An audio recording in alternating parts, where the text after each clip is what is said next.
We all know the one certainty in life in addition to taxes, but for most business owners, nothing is more confusing and complicated than understanding the U.S. tax code.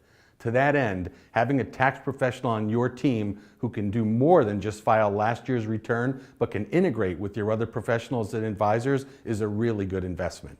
Start by telling the truth. Shoot straight with your CPA.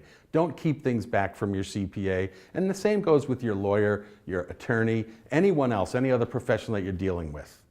The second is be meticulous with payroll taxes. I see a lot of startup companies get formed by attorneys, and when you're a sole practitioner, money comes in, you take some out, you put it in your pocket, and you reconcile at the end of the year.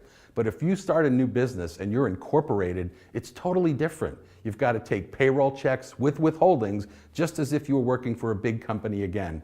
And Uncle takes payroll taxes very seriously, so be meticulous with that. Same holds true with equity stakes. So if your attorney or your business planner says, well, let's share some shares of the company with your key people. Those are going to help you really grow it. You need to communicate that between your advisors because those equity stakes can be taxable, either as a gift to a family member, or it can be taxable income if it's for an employee. Communicate about tax issues, tax harvesting we call it. And what that really means is coordinating your investments with your taxes. Too frequently I see people that have lost carry forwards on their tax return, or they don't take gains because they think they're going to have to pay taxes, and they turn out, because it's the early days of starting a business, to be in a very low tax bracket anyway, so it might have actually been smart planning to sell that investment and create some taxes. Generational tax planning, really kind of bordering on estate tax planning. You can't just pass away and leave your business to a child with no consequences.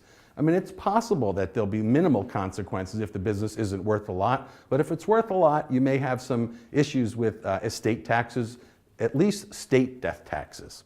This really comes forward with real estate.